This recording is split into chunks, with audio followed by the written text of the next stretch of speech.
দুই নম্বর আল্লাহ বললেন ওয়াল্লাযীনা হুম আনিল লাগবি মুরিদুন, মুমিন বান্দার দুই নম্বর গুণ, অনর্থক কাজ থেকে তারা দূরে থাকে। অনর্থক কোনো বিষয়ের দিকে মুমিন কখনো যায়, লাগবুন মানে অনর্থক বিষয়, মুরিদুন তারা মুখ ফিরিয়ে নেয়। অনর্থক কোনো কাজে মুমিন যায়, যেই কাজে সওয়াব নাই ওই কাজ মুমিন করে, যেই কাজে গুনাহ হয় ওই কাজে যাওয়া যাবে? কথা বলেন। মুমিন যাবে ওই কাজে যেই কাজ করলে মানবতার কল্যাণ আছে না নাই? মুমিন করবে ওই কাজ যেই কাজ করলে আমলনামাটারে সওয়াব দিয়ে পূর্ণ করে দিবে কে?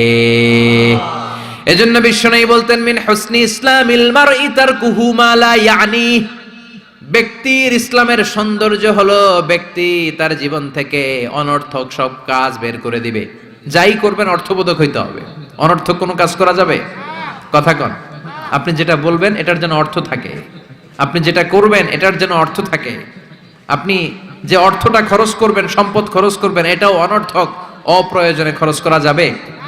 অপ্রয়োজনে কোনো কাজ করা যাবে? কারণ মুমিন জানে মুমিনের মুখ দিয়ে যেটাই বের হয় এটা লেখার জন্য ফেরেশতা আছে না নাই? কিরামান কাতিবিনা ইয়ালামুনা মা তাফআলুন।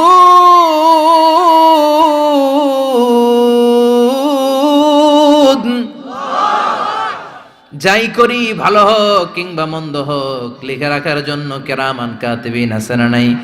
আবার মুমিন জানে মা ইয়ালফিযু মিন কাউলিন ইল্লা লাদাইহি রাকিবুন আতীদ। মুমিন তার মুখ দিয়ে যেটা বের করে সেটা লিখে রাখার জন্য ফেরেশতা আছে না নাই?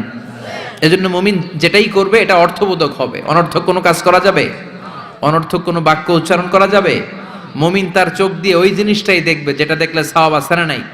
মুমিন মুখ দিয়ে সেটাই পড়বে, সেটাই উচ্চারণ করবে যেটা উচ্চারণ করলে প্রতি অক্ষরে অক্ষরে সওয়াব দিবে কে?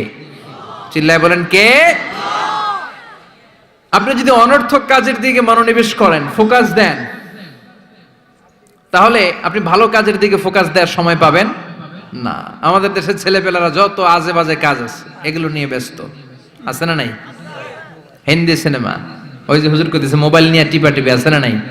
খেলাধুলা, রাজনীতি, এগুলো নিয়ে ব্যস্ত। ফলে ভালো কাজে তারা ফোকাস দিতে পারে না। আর যারাই এগুলো থেকে বেরিয়ে কনস্ট্রাকটিভ কাজ করে তাদের জীবনটারে বরকতময় করে দেয় কে? আমি দেখলাম কিছু যুবক এক জায়গায় ওয়ালের মধ্যে লিখেছে মানবতার দেয়াল। কি লিখেছে? এখানে লিখছে যেটা আপনার দরকার নেই রেখে যান, আর এই পাশে লিখছে যেটা আপনার দরকার লইয়া যান। সুবহানাল্লাহ কোন? তার মানে শীতকালে আপনার যে অতিরিক্ত শীতের পোশাকগুলো দরকার নাই এই হ্যাঙ্গারে ঝুলিয়ে যান। মসজিদে খুব কোন মসজিদের সামনে করেছে মানবতার দেয়াল। এই দেয়ালের এই পাশে অনেকগুলো হ্যাঙ্গার দেওয়া। তারা বলেছে যে এই শীতের পোশাকগুলো আপনার দরকার নেই দিয়ে যান, আর যাদের শীতের কাপড় নাই তারা এখান থেকে নিয়ে যান। এই যে তার চিন্তা, এটা হচ্ছে ইনোভেটিভ চিন্তা। যুবকরা যদি ভালো ভালো কাজগুলো একসাথে করার প্রয়াস পেত, চিন্তা করত, তাহলে বাংলাদেশটারে জান্নাতের টুকরা বানায় দিত কে? এজন্য মুমিনের বৈশিষ্ট্য আল্লাযীনা হুম আনিল লাগবি মুরিদুন। মুমিন বান্দারা কোনো অনর্থক কাজের সাথে কখনো যুক্ত হতে পারে। তার মানে মুমিন যখন নামাজে দাঁড়ায় অন্তরটা চলে যায় কার দিকে? দুই নম্বরে মুমিন কোনো আজে বাজে কাজে যুক্ত হয় না। তিন নম্বরে আল্লাহ বললেন ওয়াল্লাযীনা হুম লিয-যাকাতি ফাঈলুন। মুমিন বান্দাকে যদি আল্লাহ সম্পদের মালিক বানিয়ে দেয়, আল্লাহর এই সম্পদ থেকে গরিবদেরকে মুমিনরা দান করে। কি করে? এটার নাম হলো যাকাত। এটার নাম কি? জোরে কোন?